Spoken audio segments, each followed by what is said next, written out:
Hi. நான் வேர்ட்ஸுக்கான differentiations நெறைய சொல்லிட்டு இருக்கேன். அதுபடி இன்னைக்கு நான் என்ன வேர்ட் கொண்டு வந்திருக்கேன்னா, டிமாண்ட். ஸோ இந்த டிமாண்ட் அப்படிங்கிறதுக்கான ரியல் மீனிங் என்ன? ஆக்சுவலா நம்ம நெனச்சிட்டு இருக்குது. ஒரு பொருளுக்கு டிமாண்ட் வந்துச்சு அப்படின்னா, அதுக்கு பற்றாக்குறை வந்துருச்சுன்னு நெனைக்கிறோம். கரெக்ட்டா?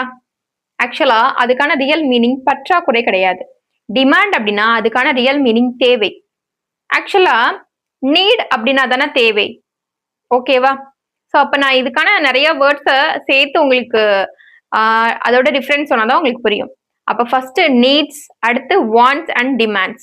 ஸோ இந்த 3 லெட்டருக்கான உங்களுக்கு எக்ஸ்பிளனேஷன்ஸ் குடுக்க போறேன். 3 வேர்ட்ஸ்க்கான எக்ஸ்பிளனேஷன்ஸ். ஃபர்ஸ்ட் நீட் அப்படின்னா தேவைன்னு அர்த்தம். நமக்கு தேவையான ஒரு பொருள வாங்குறது. எக்ஸாம்பிள், எனக்கு தண்ணி தாகம் அடிக்குது அப்படின்னா, நான் ஒரு மினரல் வாட்டர் வாங்குறது. ஓகேவா? வாண்ட்ஸ் அப்படின்னா அதுலயே எனக்கு பிஸ்லரி தான் வேணும் அப்படின்னு கேட்கறதா வாண்ட்ஸ். அத விருப்பம்னு சொல்லுவோம். நீட்ஸ்னா தேவைகள், விருப்பம் அப்படிங்கிறது வாண்ட்ஸ் அப்படிங்கிறதுல வரும். இதே டிமாண்ட்னா ஸ்மார்ட் வாட்டர் பாட்டில் எடுத்துக்கோங்க. ஓகேவா? அது கொஞ்சம் காஸ்ட்லி. இதெல்லாம் தாண்டி எனக்கு ஒரு தண்ணி குடிக்கணும், நான் மினரல் வாட்டர் தான் குடிக்கணும். ஆனா அதுலயும் நான் இந்த வாட்டர் தான் குடிக்கணும்னு ஸ்பெசிபிக்கா பிராண்டோட நம்ம கேட்டு வாங்குறோம் இல்லையா?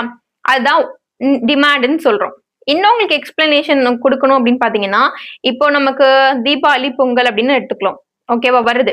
அப்போ பூவோட ரேட் அதிகமாயிருக்குன்னு அர்த்தம். அதிகமாயிருக்கு. ஆனா அந்த அதிகமானாலும் மக்களுக்கு அது தேவைப்படுது. அதனால அத அவங்க வாங்குறாங்க. அப்போ அது பற்றாக்குறைன்னு நம்ம சொல்ல மாட்டோம். அத எவ்வளோ விலை குடுத்து வேணாலும் வாங்குவோம் அப்படிங்கிறது தான் அர்த்தம். டிமாண்டுக்கான ரியல் மீனிங்கும் அதான்.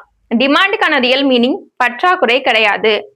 அத எவ்வளவு காசு குடுத்து வேணாலும் நம்ம ஒரு பொருள வாங்கணும்னு நெனைச்சோம்னா, அதான் டிமாண்ட். ஓகேவா? இப்போ ஒரு அக்ஷய திருதிக்கு போறோம். கோல்டு வாங்குறோம். அது எவ்வளவு கூட இருந்தாலும் முடிஞ்சவங்க என்ன பண்ணுவாங்க? முடியாதவங்க விட்டுருவாங்க.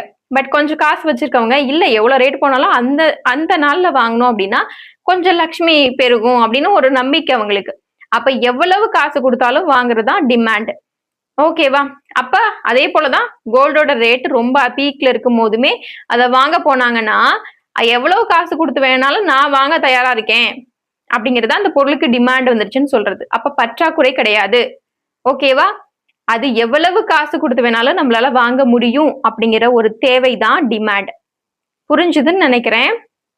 நீட்ஸ், வாண்ட்ஸ், டிமாண்ட்க்கான டிஃபரன்சியேஷன்ஸ். ஸோ இந்த மாரி நெறைய வேர்ட்ஸ்க்கான டிஃபரன்சியேஷன்ஸ் நான் சொல்றேன். இந்த மாரி இன்ஃபர்மேஷன்ஸ் உங்களுக்கு தெரியணும் அப்படின்னா, என்னோட சேனல சப்ஸ்கிரைப் பண்ணி வச்சுக்கோங்க. Thank you. பாய். ஹாய். நான் வேர்ட்ஸுக்கான டிஃபரன்சியேஷன்ஸ் நெறைய சொல்லிட்டு இருக்கேன். அதுபடி இன்னைக்கு நான் என்ன வேர்ட் கொண்டு வந்திருக்கேன்னா, டிமாண்ட்.